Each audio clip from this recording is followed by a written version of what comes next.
Hello student, welcome to my YouTube channel. आज हम देखेंगे component of the mammography. Previous lecture में हमने ये डिसाइड किया था कि मेमोग्राफी क्या होती है और मेमोग्राफी के प्रिंसिपल क्या होते हैं, उसके इंडिकेशन क्या होते हैं, उसके कॉन्ट्राइंडिकेशंस क्या होते हैं। ठीक है, अब बात करते हैं कि मेमोग्राफी मशीन्स के अंदर ऐसे कौन कौन से कंपोनेंट्स होते हैं, वो क्या क्या वर्क करते हैं, वो आज हम देखेंगे। ठीक है, तो पहले तो ये डायग्राम है किसका, मेमोग्राफी मशीन्स का, इस तरह से होती है। ठीक है, यहाँ पे क्या होता है, एक्स-रे ट्यूब होता है जिसमें कैथोड और एनोड पाया जाता है। Got it.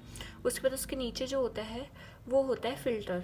ठीक है, जिसको हम फिल्ट्रेशन कहते हैं। फिर है कॉलीमीटर, जो कि करते हैं जो बीम आ रही है उसको क्या करना, शेप एंड साइज देना।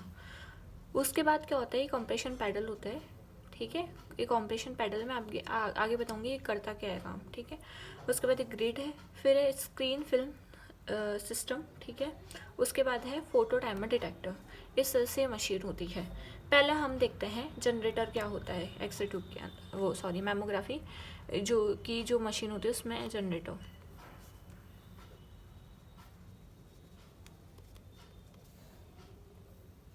देखो, मैमोग्राफी क्या करता है, सॉफ्ट टिश्यूज़ के साथ डील करता है। ठीक है, तो इसमें क्या होगा, लो फ्रिक्वेंसी वाले जो जनरेटर होते हैं वो यूज़ किए जाते हैं। ठीक है, तो हमने देखा कि पहले लिखेंगे मैमोग्राफी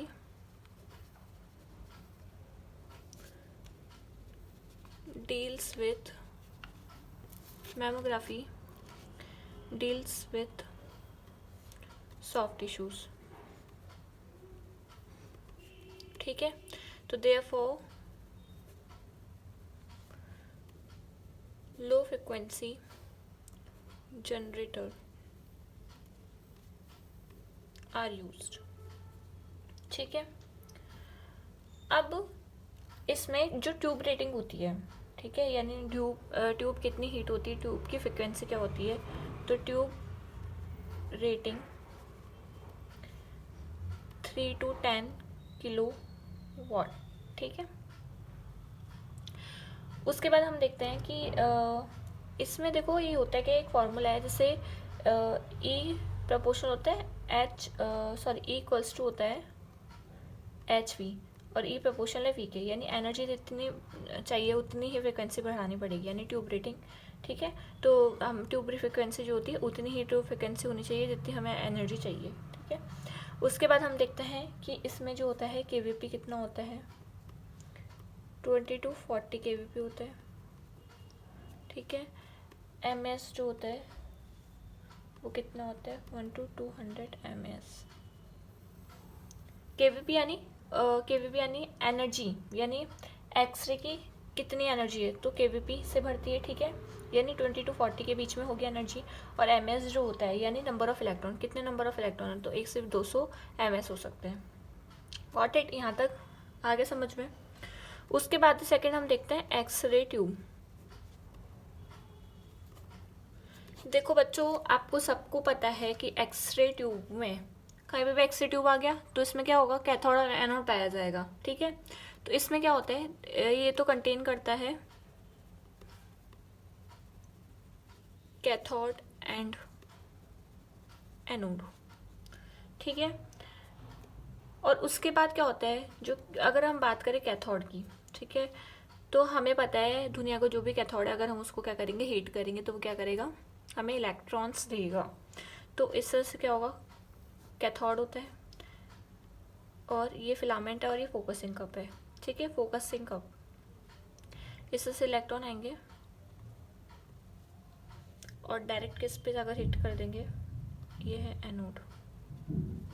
डायरेक्ट किस पे जाकर हिट कर देंगे, एनोड पे जाकर हिट कर देंगे। ठीक है, जहाँ से ये हिट कर रही है, जहाँ इलेक्ट्रॉन एब्जॉर्ब हुए हैं और एक्सरेज जनरेट हो रही है, तो उसको हम क्या बोलेंगे, फोकल स्पॉट। ठीक है, तो ये हो गया फोकल स्पॉट। और इस तरह से क्या होगी, एक्सरेज निकलेगी, यानी हीट प्लस एक्सरेज। हीट जो निकलती है कितनी निकलती है बेटा, 99%, और जो एक्सरेज होती है 1% निकलती है। ठीक है, तो हमने देखा कि जो कैथोड है वो किससे बना हुआ है, एक्स-रे ट्यूब, मतलब मैमोग्राफी के अंदर जो एक्स-रे ट्यूब है उसमें जो कैथोड है वो बना हुआ है टंगस्टन का। ठीक है, तो पहले तो हम लिखेंगे जो कैथोड है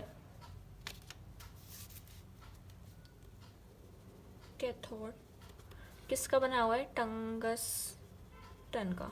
ठीक है, टंगस्टन को हम कैसे लिखते हैं? W, और इसका जो एटॉमिक नंबर होता है वो क्या होता है? 74।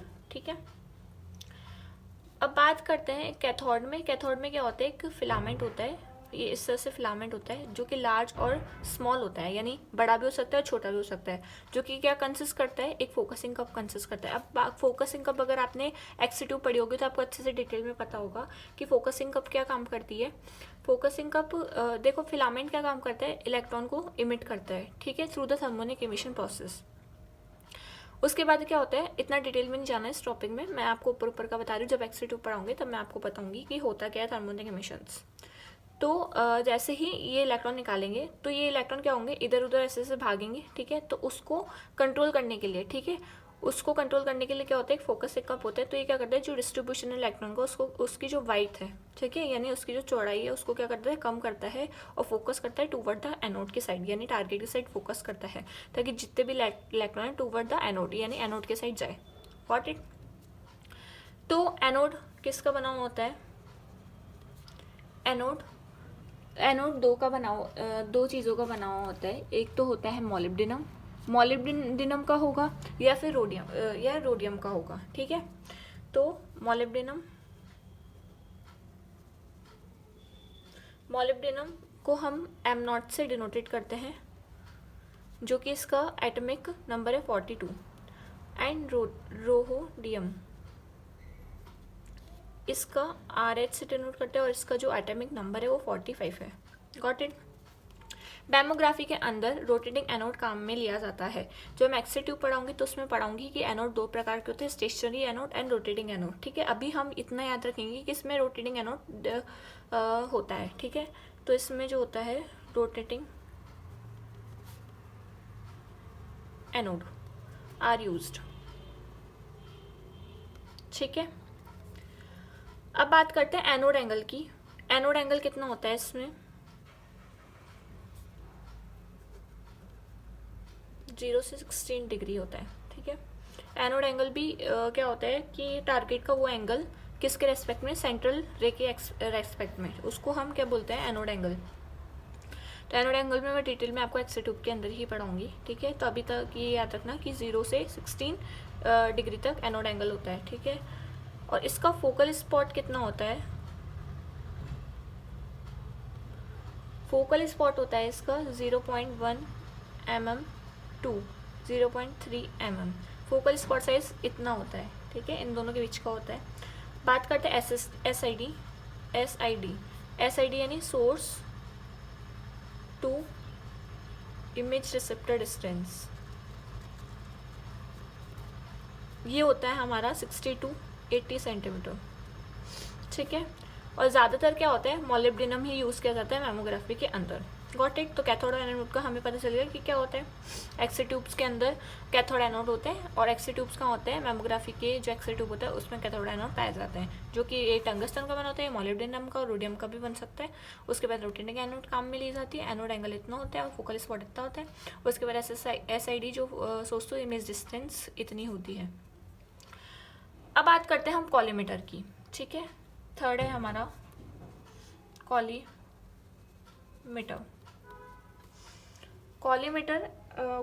कॉलीमेट्स द बीम, यानी ये क्या करता है? कॉलीमेट्स करता है द बीम। अब इसका मतलब क्या होता है? यानी जो बीम आ रही है, ठीक है, उसको क्या करेगा? शेप करेगा और उसको साइज करेगा। यानी मान लो अगर हमने इतनी कॉलीमीटर, ये ऐसे होता है ना, एक ऐसे होता है, इस ऐसे होता है, एक ऐसे और एक ऐसे, है ना। तो जैसे हमने ऐसे क्लोज कर दिया एक को और एक को ऐसे क्लोज कर दिया, तो वो इतनी ही रेडिएशन निकालेगा। इसका मतलब वो शेप और साइज को डिसाइड करता है, यानी शेप और साइज देता है किसको? बीम को, ठीक है। तो कॉलीमेट्स द बीम यानी it means it give shape and size of the beam, ठीक है। बात करते हैं हम फिल्टर की। देखो फिल्टर क्या होता है, मैं आपको एक अलग से टॉपिक भी करवाऊंगी कि फिल्टर क्या होता है। अभी मैं थोड़ा सा बता देती हूँ कि फिल्टर जो होता है वो एक्सेस सोर्स के सामने रखा जाता है, यानी जो अनवांटेड लो एनर्जी रेडिएशंस है, यानी जो कम एनर्जी के रेडिएशंस है या कम एनर्जी के जो फोटोन्स है वो एब्जॉर्ब कर लिए जाते हैं किसके थ्रू? फिल्टर के थ्रू। और ये क्या करता है, एक image, good quality image provide कराता है, ठीक है। तो ये क्या करता है, filter unwanted low energy radiation, यानी वो रेडिएशन जो कि हमारी यूज़ में नहीं है, ठीक है, उसको एब्जॉर्ब कर लेता है और एक अच्छी क्वालिटी इमेज देता है। तो हमने देखा it absorb unwanted low energy radiation, ठीक है। और इस प्रोसेस को क्या कहते हैं कि जो एब्जॉर्ब कर लेता है, इस प्रोसेस को हम क्या बोलेंगे, फिल्ट्रेशन, ठीक है, याद रखना। अब मैमोग्राफी के अंदर कुछ 3 कॉम्बिनेशन पाए जाते हैं फिल्टर के, ठीक है।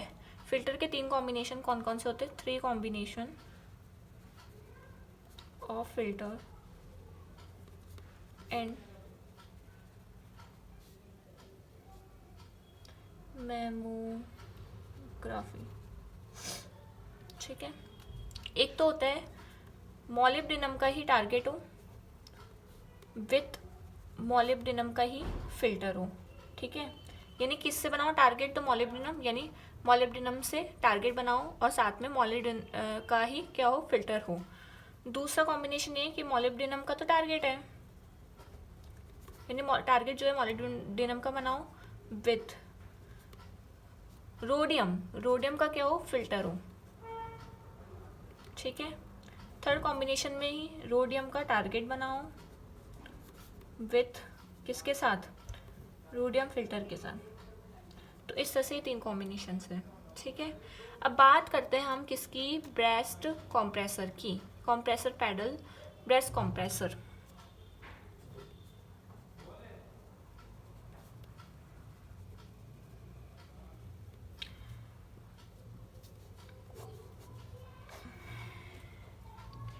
देखो ब्रेस्ट कॉम्प्रेसर क्या होता है कि ये क्या करता है कि जो वुमेन्स का जो चेस्ट होता है उसको क्या करता है, कॉम्प्रेस करने के लिए मदद करता है। यानी जैसे मान लो ये है चेस्ट किसका, वुमेन का, इस तरह से है, ठीक है। आगे से तो क्या है, स्मॉल है, लेकिन पीछे से क्या है, थोड़ा थिक है, ठीक है, थिन है आगे से और पीछे से थिक है। इसका मतलब यहाँ से ज़्यादा रेडिएशन आएगी और यहाँ से कम रेडिएशन आएगी, ठीक है। तो इसको इक्वल करने के लिए हम क्या लगाते हैं, कॉम्प्रेशन पैडल, यानी ब्रेस्ट कॉम्प्रेसर, ठीक है। तो ये क्या करता है, जितने भी टिश्यूज़ की ओवरलैपिंग हो रही है इस तरह से, उसको रिड्यूस कर देता है, यानी कम कर देता है। तो हम पहले लिखेंगे, क्या लिखेंगे कि reduce the overlapping of tissues या ब्रेस्ट टिश्यूज, ठीक है। दूसरा ये है कि जो पेशेंट मूवमेंट है ना, जो पेशेंट मूवमेंट कर रहा है उसको क्या कर देता है, रिड्यूस कर देता है, ठीक है। तो रिड्यूस द पेशेंट मूवमेंट, ठीक है। और जो ब्रेस्ट की साइज है, उस ब्रेस्ट साइज जो थिकनेस है उसको भी क्या कर देता है, इक्वल कर देता है। मैंने बताया यहाँ पे थिन है, यहाँ पे थिक है, तो इसको जैसे अगर कॉम्प्रेस कर देगा तो दोनों क्या हो जाएंगे, इक्वल हो जाएंगे। यानी ब्रेस्ट की जो साइज है वो ब्रेस्ट साइज थिकनेस जो है उसको क्या कर देगा, इक्वल कर देगा। तो हमने देखा equal to breast size thickness, ठीक है।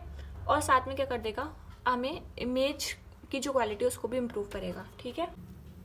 इट इम्प्रूव इमेज क्वालिटी, ठीक है। अब क्या होता है इसके, तो एडवांटेज है। अब डिसएडवांटेज क्या होता है इसका,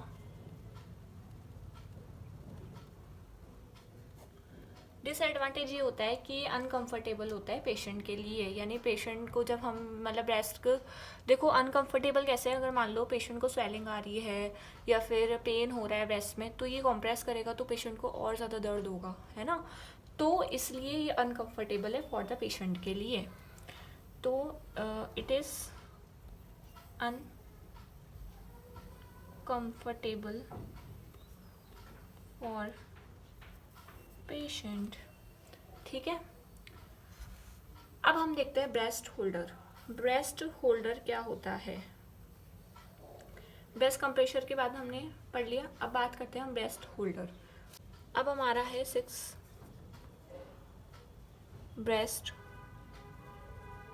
होल्डर, ठीक है। देखो ब्रेस्ट होल्डर क्या होता है, ये एक प्लेट होती है जो कि क्या करती है, ब्रेस्ट को होल्ड करने में मदद करती है, ठीक है। तो it is a plate that hold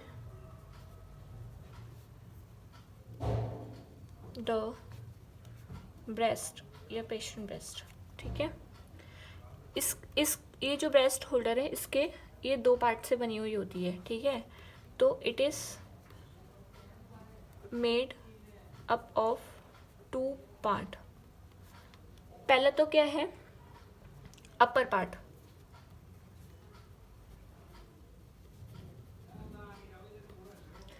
upper part ये है कि ये जो अपर पार्ट होता है ना, ये रेडियोलूसेंट होता है। यानी देखो, हमने क्या पहले क्या पढ़ा था, ब्रेस्ट कॉम्प्रेसर। तो इस तरह से होते हैं ब्रेस्ट कॉम्प्रेसर, और ये ब्रेस्ट, ये जो नीचे वाला जो होता है ब्रेस्ट होल्डर होता है, ठीक है। और इसमें भी क्या होता है, अपर पार्ट होता है एंड लोअर पार्ट होता है, ठीक है। तो इस तरह से क्या होता है, ये तो कंप्रेस करता है, ठीक है। और ये जो नीचे वाला जो ब्रेस्ट है वो क्या करता है, होल्ड करके रखता है ना, ब्रेस्ट को क्या करता है, होल्ड करके रखता है। तो इसका जो अपर पार्ट है वो रेडियोलूसेंट से बना हुआ है, यानी कार्बन फाइबर से। यानी रेडियोलूसेंट उसे कहते हैं कि जहाँ से क्या हो, रेडिएशन क्या हो, आर पार हो सके, तो रेडियोलूसेंट कहते हैं। तो ये क्या होता है, ये मेडअप ऑफ होता है, अपर पार्ट जो होता है मेड अप ऑफ रेडियोलूसेंट मटेरियल, वो मटेरियल जो कि क्या हो, आर पार हो सके, एक्सरेज यानी एक्सरेज उसके आर पार हो सके। तो लाइक कार्बन फाइबर, ठीक है। ये अपर पार्ट हो गया हमारा। अब बात करते हैं लोअर पार्ट की। लोअर पार्ट क्या करता है, देखो अब ये है ब्रेस्ट होल्डर, ठीक है, ऐसे मान लो, ठीक है। तो ये है अपर पार्ट और ये है लोअर पार्ट। तो ब्रेस्ट होल्डर का जो अपर पार्ट है वो तो रेडियोलूसेंट है, लेकिन जो लोअर पार्ट है वो क्या है, लेड से बना हुआ है, और वो रेडियो ओपेक्यू है, ठीक है। रेडियो ओपेक्यू यानी जहाँ से एक्सेस इमिट ना हो, ठीक है, और वहीं एब्जॉर्ब हो जाए, ठीक है। तो उसको हम रेडियो ओपेक्यू बोलेंगे। तो ये जो लोअर नीचे वाला जो पार्ट है वो लाइट का बना होता है, यानी वो रेडिएशन से एब्डोमेन एरिया, ब्रेस्ट अगर पेशेंट खड़ी रहेगी, है ना, वुमेन पेशेंट स्टैंड रहेगी और उसको ब्रेस्ट प्रेस करके उसका जो नीचे वाला एरिया है वो रेडिएशन से क्या हो, अफेक्टेड ना हो, ठीक है। उसका जो एब्डोमेन एरिया है वो अफेक्टेड ना हो, तो वो एब्डोमेन एरिया प्रोटेक्ट रहे, इसलिए हम क्या करते हैं, नीचे वाला जो लेयर है वो लेयर है वो किससे बना देते हैं, लाइट से बना देते हैं, ठीक है। तो second, lower part made up of lead से बने होते हैं, and it protect the abdomen area from radiation, ठीक है। यहाँ तक समझ में आया आपको। उसके बाद हम देखते हैं ग्रिड क्या होती है ना। ग्रिड है इसमें, ठीक है। तो 7 पॉइंट इसमें ग्रिड क्या है। ग्रिड क्या करती है, स्कैटर्ड रेडिएशंस जो होती है ना, उसको क्या कर देती है, रिड्यूस कर देती है। प्राइमरी रेडिएशन क्या है, प्राइमरी रेडिएशन जो कि सोर्स से निकल रही है, ठीक है। और स्कैटर्ड रेडिएशन जो कि पेशेंट से पास होके तब वो निकल रही है ना, यानी इधर उधर फैल रही है तो उसको हम बोलेंगे स्कैटर्ड रेडिएशन, ठीक है। तो ग्रिड यानी ये जो स्कैटर्ड रेडिएशन है उसको क्या करती है, रिड्यूस करने का काम करती है। तो इसके अंदर कौन सी ग्रिड यूज की जाती है, height transmission cellular grid is used in this. इसमें high transmission cellular grid use की जाती है, और ये क्रॉस टाइप ग्रिड होती है। क्रॉस टाइप ग्रिड यानी इस तरह से होती है, ऐसे इस तरह से, ठीक है, इस तरह से ये ग्रिड होती है। इसका जो ग्रिड रेशियो होता है वो क्या होता है, 3:8:1, ठीक है, ये इसका रेशियो होता है। अब बात करते हैं हम स्क्रीन फिल्म सिस्टम। ये जो फिल्म होती है वो क्या होती है, एक सिंगल कोटेड फिल्म स्क्रीन होती है, यानी इमल्शन की जो होती है एक ही सिंगल कोटेड होती है, इसलिए हम क्या बोलते हैं इसको, single coated film screen are used in this, ठीक है। इसकी जो साइज़ होती है, यानी आपने कैसेट्स वगैरह की साइज़ देखी होगी, आपने एक्सेस वगैरह करे होंगे तो उसमें भी कैसेट्स की अलग अलग साइज़ होती है, उसमें इंचेस में होती है, लेकिन इसमें जो है सेंटीमीटर होती है। तो इसमें क्या होती है, 8 into 24 centimetre into centimetre, length और ब्रेड्थ एक ही होती है, ठीक है, सेंटीमीटर में। उसके बाद 24 इंटू 30 सेंटीमीटर, ये है किसकी साइज़, स्क्रीन फिल्म सिस्टम यानी कैसेट की साइज़ होती है, जिसको हम कैसेट भी बोल सकते हैं। स्क्रीन फिल्म सिस्टम को हम क्या करते हैं, ऑब्लिक लगा के यहाँ लिख सकते हो कैसेट, ठीक है। अब बात करते हैं कि टाइप ऑफ मेमोग्राफी, मेमोग्राफी कितने टाइप का होता है। टाइप ऑफ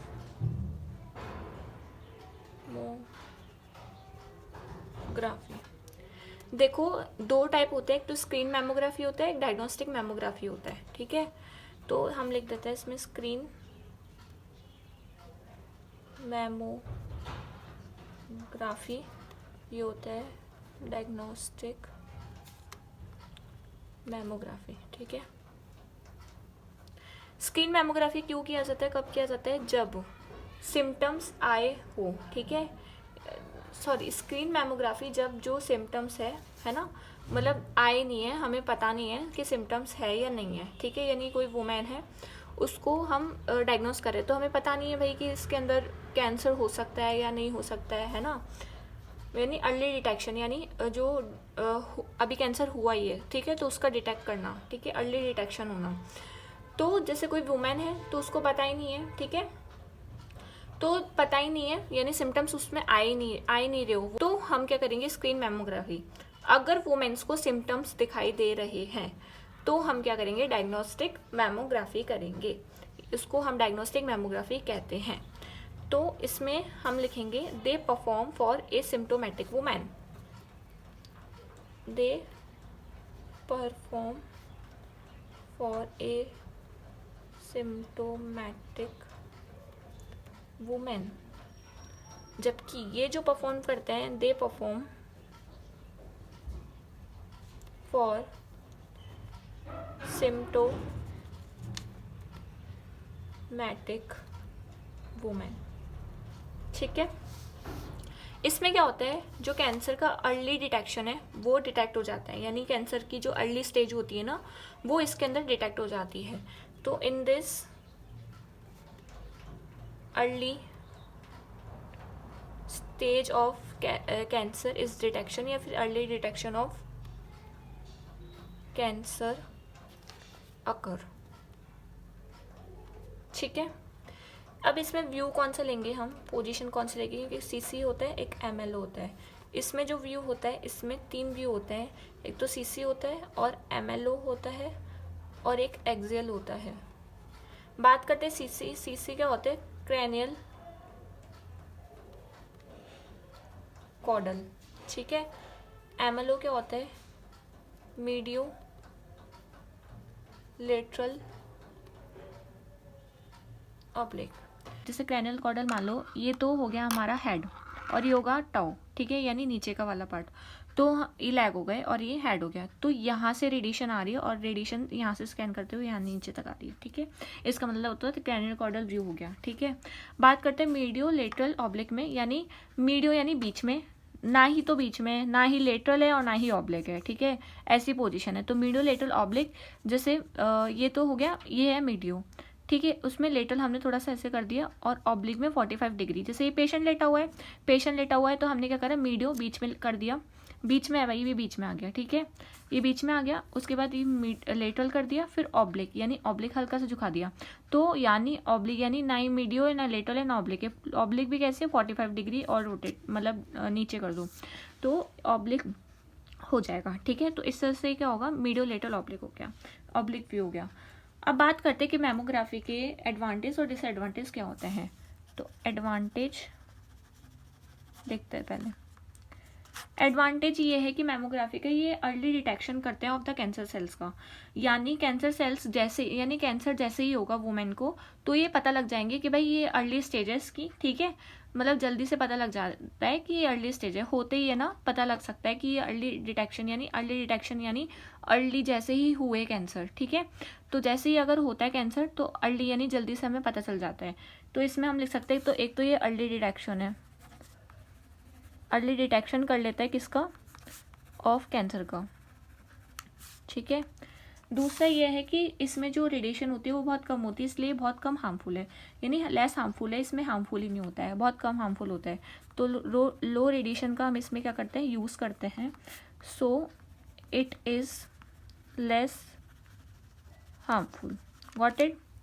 बात करते हैं कि इसकी जो एडवांटेज में ये भी है कि इसकी हाई डेप्थ होती है और कॉन्ट्रास्ट रिसोल्यूशन होता है, यानी अच्छे से गहराई से ये जा सकता है, ठीक है, डेप्थ होती है एंड कॉन्ट्रास्ट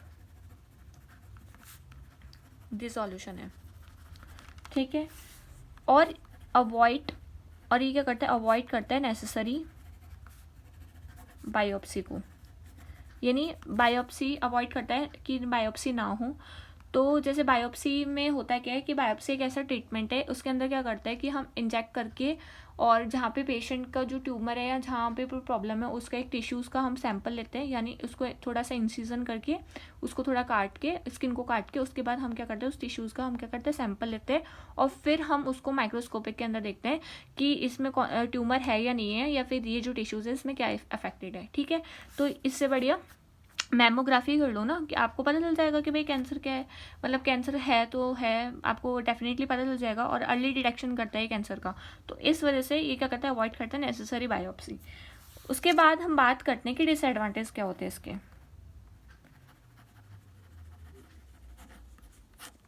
देखो डिसएडवांटेज तो यही है कि ज़्यादा महंगा है यूएसडी से, तो हम लिखते हैं कॉस्टली देन यूएसडी। यूएसडी भी कौन सी, नॉर्मल वाली, ठीक है। और दूसरा ये है कि जो 35 ईयर ऑफ एज के जो वुमेन्स होती है, यानी 35 एज के अंदर अंदर जो वुमेन्स होते हैं उसके लिए भी क्या होता है, बहुत कॉस्टली होता है, क्योंकि आपको पता है कि रिप्रोडक्टिव एज में जो वुमेन्स होती है उसमें ये अफेक्टेड करता है मैमोग्राफी, इसलिए 40 ईयर्स की जो महिला होती है इसके बाद ही हम मैमोग्राफी करना क्या समझते हैं, बेनिफिट समझते हैं, ठीक है। तो हम लिख सकते हैं costly than that for a woman under 35 year of age, ठीक है। तो इस तरह से आपका मैमोग्राफी हो गया, ठीक है। तो thank you for watching my video. अगर आपको ये वीडियो पसंद आए तो लाइक एंड सब्सक्राइब करिए और शेयर करिए। अगर आपको इसके नोट्स चाहिए तो मैंने कम्युनिटी में पोस्ट कर रखे हैं, वहाँ से देख लीजिएगा।